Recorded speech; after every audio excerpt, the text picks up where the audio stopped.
You're not losing anything. You are creating space for who you're becoming. You are creating an opportunity for something that will support you now and for who you're becoming. Welcome to Breakthrough Mode, the podcast where we intentionally get into the driver's seat of our lives, shift out of monotony and mediocrity, and step on the gas towards becoming the person we were always meant to become. Hello and welcome to episode 243 on the Breakthrough Mode podcast. I am your host, Megan Bauer. Thank you so much for joining me today and pushing play on today's episode. So last week we were in spring break with the girls, and one of the things that I wanted to tackle while I had their full and undivided attention was to go through all of the toys, organize, get rid of things that they've outgrown, declutter, clean it up, get things in better order, and really kind of make sure that we got rid of anything that they no longer wanted, no longer used, things that were just hanging out just because. And I wanted to do this. This was something that I have been wanting to do. I would walk by, areas in our house and I would wonder, do we even need that anymore? I haven't seen them play with that and for so long. Does this still need to hang around? So I wanted to do this. I wanted to get rid of things that were no longer in use.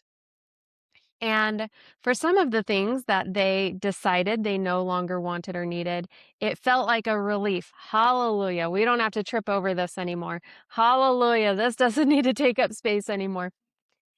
And there were also things that I felt a surprising amount of resistance to letting go. And there were even a few things that I looked at them and I was like, are you sure you're done with this? Are you sure? If you're done, then you're done and that's fine. But are you sure? Because once we get rid of it, then it's gone. And I didn't want to freak them out with this, this is a forever decision. It's gone forever if you choose to let it go. I didn't want to put any of my fear of loss on them. And I wanted to make sure that they were making choices that truly reflected what they did and did not want to play with anymore and keep anymore. So this is a really interesting thing because on the one hand, I wanted to get rid of stuff that we no longer need, that we no longer use. And on the other hand, it was like, oh, but you loved this. The point there being that this process of growth, as these girls have grown, necessitates this feeling of loss, this letting go of who they used to be, what they used to love, what they used to cherish in order to support their further growth and development. Now, the girls are about 5 years apart, which has been really great in tons of respects. But I'm realizing now that in one way, it kind of doesn't help because it doesn't help emotionally. It doesn't help my mama heart emotionally because things that my older daughter grew out of a long time ago, we have held on to for our younger daughter. Oh, she doesn't play with this anymore because she's outgrown it. And that's okay. And that's acceptable. And of course, we get that totally. Let's hold on to it because we still have our younger daughter who will grow into it or who still loves it. And so we've had our younger daughter as this way, we've kind of used their gap to hold on to things because it makes sense, right? Why get rid of this thing that our older daughter has outgrown because our younger daughter is just going to grow into it. And this is great when it comes to clothes. Every time things start feeling a little tight or a little short on our younger daughter, I pull out another bag that we've saved from our older daughter. So that's been great. But then the really hard thing has been that as our younger daughter grows out of things, all of the sudden there's no reason to hold on to that thing anymore. We we don't have any other kids. So when she is done with it, when she has outgrown it, there is no practical reason to hold on to this thing that maybe we have had for, you know, 6, 7, 8 years, at least 5 if both of them used it. And so there's a lot of attachment there of like, oh, they both loved this. They both loved to wear this. They both loved to play with this. And now I'm feeling this loss of who they were. So I'm using this example to get to the point that we go through this as we grow. And there's a part of us that has experienced this over and over and over again, because as we were kids, we grew out of clothes, we grew out of playing with things, we grew out of stuff and we let it go and we moved on. And even when we were in school, we had this like forced, okay, you're no longer in kindergarten, now you're in first grade. You're no longer, sitting at the rug for reading. Now you get to sit at your desk and read a chapter or, whatever it is. We kind of have this like forced letting go throughout our childhood and teenage years and everything. And then we reach this point in our lives where life stops demanding that we let go of who we have been. We can choose the road of just same old, keeping on, keeping on. There's nothing wrong with that. Like we can reach this point where we just want to maintain the status quo. We like where we are. We like, the status of everything. We like what we've created, what we've built, and we just want to keep going, moving on with the flow. And life doesn't necessarily demand that you get rid of things that you that you have held on to forever. If you've got that one t-shirt in your closet that wore as a teenager, but it no longer fits and it's stained and you don't even like the band anymore, you can keep that forever. Like you can hold on to that forever, should you choose to. So growth, when we are on a personal development journey, when we want to grow, when we have aspirations, we have someone we want to be, a thing we want to do, some goal we want to accomplish, that process requires this feeling of loss as you let go of who you have been. It requires that you let go of physical things that tie you to who you've been. Like emotionally, if every time you wear that t-shirt, you feel like a teenager again and you go off into the night and make bad decisions, then maybe that's something you ought to let go of. But there's this feeling of loss because you're no longer being who you have been. And so we wonder sometimes why it's so hard to change. Why is it so hard when I'm tripping over stuff all the live long day? Why is it so hard for me to get rid of things? Why is it so hard for me to declutter? Why is it so hard for me to change my habits, for me to show up differently? Why is this so hard? Like we ask ourselves that, like this should be easy. Like I don't love having this thing in my house. Why is it so hard now for me to let go of it? Well, one is it's familiar. You know this thing, or you know this way of being, or this habit, or this way of showing up. You know how to do it. Even if you don't like the thing, even if you don't like how you show up, you're familiar with it and you're familiar with what you don't like about it. And by letting that go and introducing something else, you're creating this space of uncertainty. Okay, well, what if I let this thing go and I hate the next thing? What if I make, quote unquote, make the wrong decision and regret it? So we've got this uncertainty. We don't like uncertainty. We like things that are certain.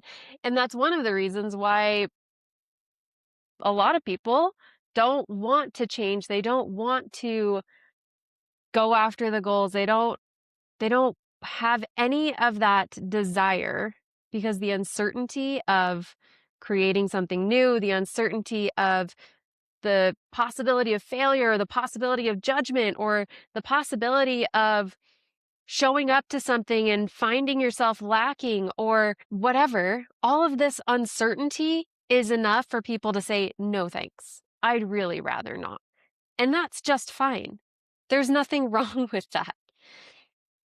However, for the people who do have ambitions, who do want to create something, who do want to become someone, who have this vision for who they are, who they could be, this vision of their potential for you, you have to let go of who you have been, which will require facing this feeling of loss and this uncertainty, right? Going into an uncertain territory, both physically and emotionally, mentally, and even energetically as you start to show up different and as you start to put yourself out there differently. Because it's like you're moving on to another stage, but the difference is that no one's forcing you to do it. Maybe there are life circumstances that are making your previous way of being so uncomfortable that you want to change, you want to move, you want to become this next version of yourself. But truly, no one is forcing you to grow anymore. Life will keep giving you opportunities to grow. Life will never stop giving you the opportunity, and it will give you the opportunity by giving you challenging situations, by letting you struggle, by letting you be triggered, by letting you encounter these places of friction in your life. Life will show up to give you these opportunities to overcome that struggle, to not let that thing trigger you anymore, to really dig down and figure out what the trigger's about, to remove friction, to be the person who does not have that challenge, that struggle, that place of friction. Life will always give you opportunities for that, 100%. And you still get to choose to deal with the struggle, the challenge, the friction, the trigger, rather than outgrow it. You get that choice. You don't have to outgrow anything. You don't have to graduate from anything. You get to choose on your personal development journey if that thing is still going to be a struggle, still going to be a challenge, still going to be a place of friction. But if you choose that you are done with it, that you really would like to graduate from it, but this struggle, you are so over it, you will have to do things differently. You will have to become a different version of yourself. And in order to become a different version of yourself, it will require letting go and experiencing the loss of who you have been, because you cannot maintain both identities. You can't be the person who does not struggle with this thing and be the person who does. You either do or you don't. And that and that jump there, when you make that jump, is going to feel a little bit like loss. And as we get into this beautiful springtime feeling where we're all coming out of our homes and we want to sweep out the garage and we want things to feel fresh, we're opening up the windows and airing things out, and we're ready for this refresh. This is the perfect time to face this fear of loss, this feeling of loss head on. Because what you're losing, while it might be familiar, what you stand to gain is so much more. And that's really where you get to place your attention and your focus. Because how you feel about it is going to be primarily dependent on where your focus is. So if your focus is on, I'm losing this thing, like for me, if I'm focused on when I get rid of these toys, I'm really just accepting the fact that my babies are gone, that I no longer have babies, and and I'm accepting the fact that they are growing. When my attention is placed there, then yeah, I feel that loss really deeply. And there's a part of me that's like really sad about it because they were my babies, right? So when my attention is focused on that, I'm going to feel the loss and it's going to feel sad. And I'm going to have resistance because we have resistance as human beings against loss. We don't like to lose things. We don't like to have something and then not have it anymore, right? That's part of being human. But if I can shift my focus to the excitement of the girls and the young woman that my children are becoming, if I can shift my focus to like, okay, they're done with the play kitchen now. What can we put in this place, in this space that will support their growth now? What would be so fun and so exciting for the stage of life that they're in right now that will support them in their journey, in their next steps, in their next place of becoming? Then, when you shift that focus, it's not about the loss anymore. It's about this excitement for the future of like, yeah, we had that play kitchen and it was super fun while we had it. And it was super fun while they liked to play restaurant and serve me the same pizza over and over again. But now we are entering a new phase. And it is so exciting because we have new adventures, new discoveries, new preferences, new things that will support who they are now and who they are becoming. So as you step into the next version of yourself, as you let go of things, both ways of being and habits and physical things in your environment, shift your focus. You're not losing anything. You are creating space for who you're becoming. You are creating an opportunity for something that will support you now and for who you're becoming. That is really what it is about. So yeah, when we're growing, when we're developing, we're going to feel this like weird thing about loss. But when you're feeling that loss, just acknowledge that your focus is on your past, is on who you have been. And if you can shift your focus to where you're going and the excitement of what you're creating and what you're building and who you're becoming, that feeling of loss will fade because the excitement is so much more powerful. And then you get to create something new. And something new is always super fun. We love new things. As much as we don't like to lose things, we also love new things. So we get to let go and we get to create something new, experience something new, and support where we are on our journey right now and the next stage for ourselves that we are building and creating and becoming. And that is super fun and super exciting. That's what I have for you today. If you really like this whole like refresh feeling, this letting go and releasing and bringing in the new vibes, I encourage you to join the email list right now because in April, I'm going to release a series on that on my email list. It's not going to be anywhere else, or at least I'm not planning to put it anywhere else right now. Maybe I will someday later, but I'm going to create this exercise for the month of April. So if this is up your alley, this is your vibe, if this is something that you need encouragement with, find the link in my show notes for my email list and get on my email list so that you get those exercises, that encouragement, those perspective shifts throughout the month of April. Thank you again for joining me. I totally love you. Bye for now.